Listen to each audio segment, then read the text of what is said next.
Hi friends, നമ്മുടെ YouTube ചാനലിലേക്ക് എല്ലാവർക്കും സ്വാഗതം. അപ്പോൾ ഇന്ന് നമ്മൾ വീഡിയോയിലൂടെ പറയാം മാരുതി സുസുക്കി ആൾട്ടോ ആണ് വണ്ടി. അപ്പോൾ ഇതിന്റെ കംപ്ലൈന്റ് എന്ന് വെച്ച് കഴിഞ്ഞാൽ, കസ്റ്റമർ കംപ്ലൈന്റ് എന്ന് വെച്ച് കഴിഞ്ഞാൽ വണ്ടി ഓവർ ഹീറ്റ് ആയതാണ്. ഓവർ ഹീറ്റ് ആയിട്ട് വണ്ടി നിന്നതാണ്. അപ്പോൾ ഓവർ ഹീറ്റ് ആവാനുള്ള കാരണം വെള്ളത്തിന്റെ കുറവ് വന്നിട്ട് ഓവർ ഹീറ്റ് ആയതാണ്. അതുപോലെ തന്നെ ഇതിനകത്ത് കൂളന്റ് എന്ന് പറഞ്ഞ ഒരു സാധനം ഒഴിച്ചിട്ടില്ല. അതുപോലെ തന്നെ ഫുള്ള് റെസ്റ്റ് ആണ്, റേഡിയേറ്റർ ബ്ലോക്ക് ഉണ്ട്. അതുപോലെ തന്നെ വെള്ളം ലീക്ക് ആവാനുള്ള കാരണം എന്ന് വെച്ച് കഴിഞ്ഞാൽ, ഒന്ന് റേഡിയേറ്റർ ബ്ലോക്ക് ആയിട്ട് റേഡിയേറ്ററിന്റെ പുറത്തോട്ട് തള്ളുന്നുണ്ട്, ഓവർ ഹീറ്റ് ആയിട്ട് കറക്റ്റ് സർക്കുലേഷൻ നടക്കാതെ തള്ളുന്നുണ്ട്. അതുപോലെ തന്നെ വാട്ടർ പമ്പിന്റെ ഭാഗത്തു നിന്നും നല്ല രീതിയിലുള്ള ലീക്ക് അതിന്റെ സൈഡിൽ കൂടെ, അതിന്റെ പാക്കിങ്ങിന്റെ സൈഡിൽ കൂടെ താഴെട്ടുണ്ട്. അപ്പൊ ഇത് കൂളന്റ് ഒഴിക്കാതെ വന്നേക്കുന്ന ഒരു കാര്യമാണ്. അപ്പൊ ഇതിനകത്ത് എന്തോരം തുരുമ്പുണ്ട് എന്ന് നമുക്ക് നോക്കാം. ഇതിന്റെ ഹെഡും കാര്യങ്ങളൊക്കെ നമുക്കിപ്പോ അഴിച്ച് വെച്ചിട്ടുണ്ട്. അപ്പൊ ഹെഡിന് ബെൻഡുണ്ട്, അതിലേറ്റി കൊടുത്ത് അതൊക്കെ ക്ലിയർ ചെയ്യേണ്ടതായിട്ടുണ്ട്.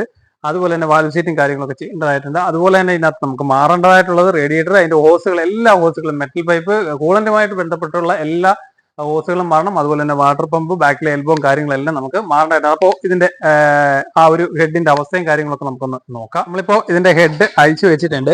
അപ്പോൾ വാട്ടർ പമ്പിന്റെ ഭാഗത്തുനിന്ന് വെള്ളം ലീക്ക് അയക്കുന്നത് ഇതുവഴി ഇങ്ങനെ താഴോട്ടാണ് ലീക്ക് ആയത്. ഈ പാക്കിംഗ് ദ്രവിച്ചു പോയിട്ട് ഈ ഭാഗത്ത് കൂടെ താഴോട്ട് ലീക്ക് വന്നിട്ടാണ് വെള്ളം കുറയാനുള്ള മെയിൻ കാരണം. അതുപോലെ തന്നെ റേഡിയേറ്റർ ബ്ലോക്ക് ഉണ്ട്. അതുപോലെ തന്നെ ഈ സിലിണ്ടർ നോക്കിയാൽ മനസ്സിലാവും, ഈ രണ്ട് സിലിണ്ടറിനകത്ത് വെള്ളം കയറിയതായിട്ടുള്ളതിന്റെ പാടും ലക്ഷണവും കാര്യങ്ങളുണ്ട്. അതുപോലെ തന്നെ ഈ പാസേജിന്റെ അവിടെ നിന്ന് ഇങ്ങോട്ട് വന്നിട്ടുണ്ട്. അതുപോലെ തന്നെ ഈ പാസേജിന്റെ അവിടെ നിന്ന് ഇങ്ങോട്ടും കംപ്രഷൻ ലീക്ക് വന്നിട്ടുണ്ട്. ഇത് നോക്കിയാൽ മനസ്സിലാവും. അതുപോലെ തന്നെ ഫുള്ള് ദ്രവിച്ചിരിക്കുകയാണ്. ഈ ഭാഗങ്ങളൊക്കെ നമുക്ക് ക്ലീൻ ചെയ്ത് എടുക്കേണ്ടതായിട്ടുണ്ട്. അതുപോലെ തന്നെ ഈ ടൈം ബെൽറ്റും കാര്യങ്ങളും എല്ലാം നമുക്ക് മാറേണ്ടതായിട്ടുണ്ട്. അപ്പോൾ ഈ ഭാഗത്തോട്ടൊക്കെ നോക്കിയാൽ നല്ല തുരുമ്പ് ഇതിനകത്ത് കാണാനായിട്ട് സാധിക്കും. മീൻസ് കൂളന്റ് ഒഴിക്കാതെ ഓടുന്നതാണ് ഇതിന് മെയിൻ ആയിട്ടുള്ള ഒരു കാരണം എന്ന് പറയുന്നത്. അതുപോലെ തന്നെ ഇതിന്റെ ഹീറ്റർ ഹോസുകൾ നമുക്ക് മാറേണ്ടതായിട്ടുണ്ട്. അതുപോലെ തന്നെ ഈ ബാക്കിലെ എൽബോയും കാര്യങ്ങളും എല്ലാം നമ്മൾ അഴിച്ചു വെച്ചേക്കാണ്. അതുപോലെ തന്നെ ഈ ഭാഗത്ത് വരുന്ന മെറ്റൽ പൈപ്പും അഴിച്ചു വെച്ചിട്ടുണ്ട്. ഇനി നമുക്ക് ഹെഡിന്റെ അവസ്ഥ നോക്കാം. നമ്മളിപ്പോ ഇതിന്റെ ഹെഡാണ് അഴിച്ചു വെച്ചേക്കുന്നത്. അപ്പോൾ ഈ ഹെഡിൽ നോക്കി കഴിഞ്ഞു കഴിഞ്ഞാല് ഈ സിലിണ്ടർ വലിയ പ്രശ്നം കാണിക്കുന്നില്ല, നോക്കിയാലേ മനസ്സിലാവും. പക്ഷേ ഈ സിലിണ്ടറിൽ വെള്ളം കയറിയിട്ടുണ്ട്. അതുപോലെ തന്നെ ഇതിന്റെ ഈ പ്ലഗിന്റെ ടിപ്പ് നോക്കിയാൽ മനസ്സിലാവും, ഒരു വെള്ള പൊരി പോലെ വന്നിട്ട് കാർബൺ ഡെപ്പോസിറ്റ് ഇങ്ങനെ വന്ന് നിൽക്കുന്നത്. ആ സമയം ഈ മൂന്നാമത്തെ സിലിണ്ടർ നോക്കുന്ന സമയത്ത് അവിടെ വേറെ പ്രശ്നങ്ങളോ കാര്യങ്ങളോ ഒന്നുമില്ല.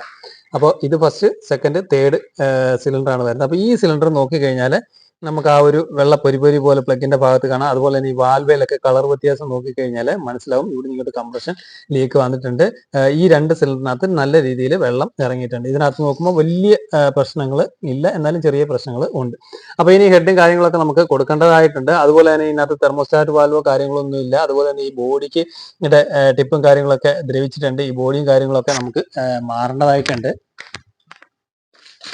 അതുപോലെ തന്നെ ഇതിനുള്ളിലോട്ട് നോക്കിക്കഴിഞ്ഞാൽ ഫുള്ള് തുരുമ്പും കാര്യങ്ങളുമാണ്. തെർമോസ്റ്റാറ്റ് വാൽവ് ഇതിനകത്ത് ഇട്ടിട്ട് ഇല്ല.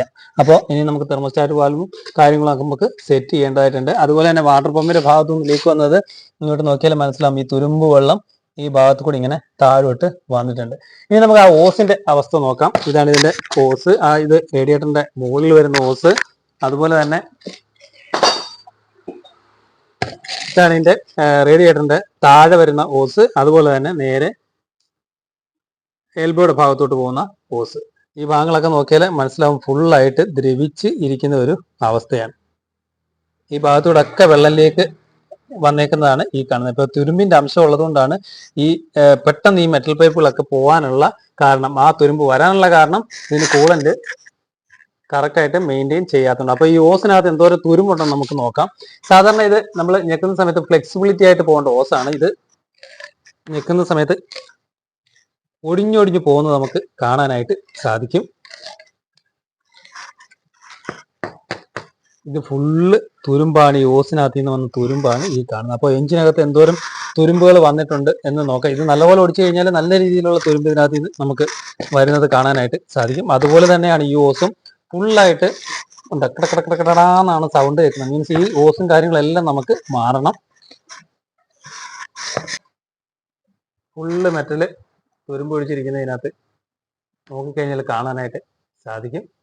ഓക്കെ, അപ്പോൾ ഈ തുരുമ്പ് നോക്കിയാൽ മനസ്സിലാവും, ഈ ഓസിനകത്ത് നിന്ന് വന്ന തുരുമ്പാണിത്. വാട്ടർ പമ്പിന്റെ ഭാഗങ്ങൾ ദ്രവിച്ചു വരുന്നത്, അതുപോലെ തന്നെ ഹെഡിന്റെ ഭാഗങ്ങൾ ദ്രവിച്ചു വരുന്നത്. ഈ കൂളന്റ് ഒരു കൂളന്റ് ഒഴിക്കാതെ ഓടുന്നതുകൊണ്ടാണ് ഇത്രയും പ്രശ്നങ്ങൾ നമുക്ക് വരുന്നത്. ഇനി നമുക്ക് റേഡിയേറ്ററിന്റെ അവസ്ഥ നോക്കാം. ഇതാണ് റേഡിയേറ്ററിന്റെ അവസ്ഥ. റേഡിയേറ്ററിന് ഈ ഭാഗത്തുനിന്ന് ലീക്ക് റേഡിയേറ്ററിന് ഉണ്ട്. ഇങ്ങോട്ട് നോക്കിയാൽ മനസ്സിലാവും. മീൻസ് ഈ റേഡിയേറ്റർ കറക്റ്റ് സർക്കുലേഷൻ വരാത്തുണ്ട്. ഇത് ചെറിയ ഹോറാണ്, ആൾട്ടോയ്ക്ക് വന്നിട്ട് ചെറിയ കോറാണ് വരുന്നത്. ഇതിനകത്ത് ഈ കാണുന്ന നമ്മൾ നേരത്തെ കണ്ട ആ ഓസിന്റെ തുരുമ്പ് കാര്യങ്ങൾ ഇതിനകത്തോട്ട് കയറി ബ്ലോക്ക് ആയി കഴിഞ്ഞാൽ കറക്റ്റ് ആയിട്ട് വെള്ളം സർക്കുലേഷൻ നടക്കാതെ വരും. നടക്കാതെ വന്നു കഴിഞ്ഞാൽ കൂൾ ആവാതെ വരും. അങ്ങനെ വന്നു കഴിഞ്ഞാൽ ഓവർ ഹീറ്റ് വരും. അതുപോലെ തന്നെ ഓവർ ഹീറ്റ് ആകുമ്പോഴത്തേക്ക് എവിടെയെങ്കിലും ചെറിയ പാർട്ടുകളൊക്കെ ചെറുതായിട്ട് ദ്രവിച്ചിരിക്കുകയാണ്, അവിടെ കൂടെ ഒക്കെ ലീക്ക് ആവാൻ തുടങ്ങും. അങ്ങനെയാണ് വാട്ടർ പമ്പും കാര്യങ്ങളും എല്ലാം ലീക്ക് വന്നത്. നമ്മൾ നേരത്തെ കണ്ട ഓസ് ലീക്ക് വന്നു. ഇതിനകത്ത് എന്തോരം തുരുമ്പുണ്ടെന്ന് നമുക്കൊന്ന് നോക്കാം. ഈ റേഡിയേറ്ററിന്റെ കളറാണ് ഈ കാണുന്നത്. അതായത് കൂളന്റ് ഒഴിക്കാണ്ടിട്ട് തുരുമ്പ് പിടിച്ച് നിൽക്കുന്ന ഒരു അവസ്ഥ. ഫുള്ള് തുരുമ്പാണ്. അതായത് ഇതിനകത്തോട്ട് നോക്കിയാൽ ഫുള്ള് തുരുമ്പ് പിടിച്ച് ഇരിക്കുകയാണ്.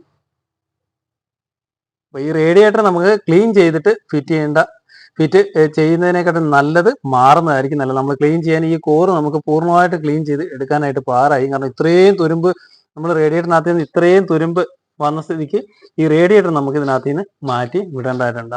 ഇതാണ് ഇതിന്റെ റേഡിയേറ്ററിന്റെ അവസ്ഥ. അപ്പൊ ഈ റേഡിയേറ്റർ നമുക്ക് മാറണം. നമ്മളിപ്പോ ഈ വണ്ടിയുടെ അവസ്ഥ കണ്ടതാണ്. റേഡിയേറ്റർ നമ്മൾ നോക്കിയപ്പോൾ ഫുള്ള് തുരുമ്പ് റേഡിയേറ്ററിലേക്ക്, അതുപോലെ തന്നെ വാട്ടർ പമ്പിന്റെ സൈഡിൽ നിന്ന് ലീക്ക്, അതുപോലെ തന്നെ ഹെഡ് നോക്കിയപ്പോൾ ഹെഡ് ബെൻഡ് ആയിട്ടുണ്ട്.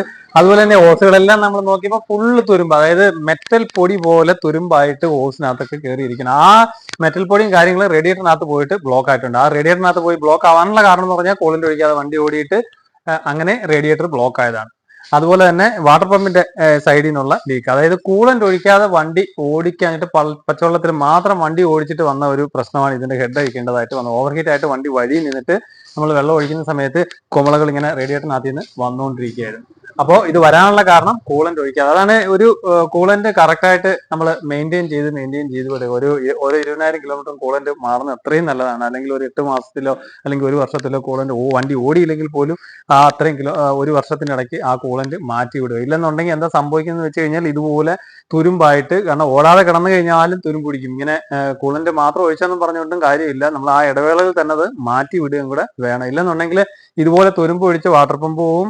അതുപോലെ തന്നെ ഹെഡിന് ദ്രവിക്കാൻ, ഈ ഹെഡൊക്കെ ദ്രവിച്ചിരിക്കുകയാണ്. ഇതാണ് ഇതിന്റെ ഗ്യാസ്കറ്റ് ഒക്കെ വരുന്നത്. ഗ്യാസ്കറ്റ് ഒക്കെ ഫുള്ള് ദ്രവിച്ചിട്ട് പീസായിട്ടാണ് ഇരിക്കുന്ന ഒരു അവസ്ഥയാണ്. ഫുള്ള് ദ്രവിച്ചു പോയി. അതായത് കൂളന്റ് ഒഴിക്കാതെ ഓടിച്ചിട്ട് ഇതേപോലെ വെള്ളത്തിൽ ഓടിച്ച് തുരുമ്പ് കയറിയിട്ട് ഹോസുകൾ തുരുമ്പ് പിടിച്ചു, മെറ്റൽ ഭാഗങ്ങളെല്ലാം തുരുമ്പ് പിടിച്ച്, എൽബോയുടെ ഭാഗങ്ങൾ, തെർമോസ്റ്റാറ്റ് കേസിന്റെ ഭാഗങ്ങളെല്ലാം തുരുമ്പ് പിടിച്ച് പോയിട്ടുണ്ട്. അപ്പൊ ഇനി ഇതിനകത്ത് നമുക്ക് ചെയ്യാനുള്ളത് ടൈം ബെൽറ്റ് മാറണം, വാട്ടർ പമ്പ്, അതുപോലെ തന്നെ ക്യാമിന്റെ സീല്, ക്രാങ്കിന്റെ സീല്, ടൈമിങ്ങിന്റെ ടെൻഷൻ ബെയറിംഗ് മാറണം, അതുപോലെ തന്നെ ഓസുകൾ, മെറ്റൽ ഓസുകൾ എല്ലാം കൂളന്റുമായിട്ട് ബന്ധപ്പെട്ട മെറ്റൽ ഓസുകൾ മാറണം. ഹെഡ് നമുക്ക് ലേറ്റി കൊടുത്തിട്ട് ഫേസ് ചെയ്തിട്ട് വാൽവ് സീറ്റും കാര്യങ്ങളും ഒക്കെ ചെയ്ത് കയറ്റേണ്ടതാണ്. അപ്പോൾ ഏത് വണ്ടിയാണ് നമ്മൾ ഉപയോഗിക്കുന്നതെങ്കിലും കൂളന്റ് കറക്റ്റായിട്ട് മാറുക. അതുപോലെ തന്നെ ഓയിലും കറക്റ്റ് പീരിയോഡിക്കലായിട്ട് തന്നെ മാറി വിടുക. ഓയിൽ മാറിയില്ലെങ്കിൽ ഇതുപോലെ സ്ലഡ്ജ് ആവും, ഓയിൽ മേളിൽ കയറി വരാതെ വരും, ക്രാങ്കിന്റെ ബെയറിംഗ് പോകും, അങ്ങനെ പല കാരണങ്ങളും സംഭവിക്കും. അപ്പോ ഓവർ ഹീറ്റിന്റെ മാരുതി സുസുക്കി അൾട്ടോയുടെ ഓവർ ഹീറ്റിനെ കുറിച്ചാണ് നമ്മൾ ഈ വീഡിയോയുടെ മനസ്സിലാക്കിയത്. Okay, thank you for watching.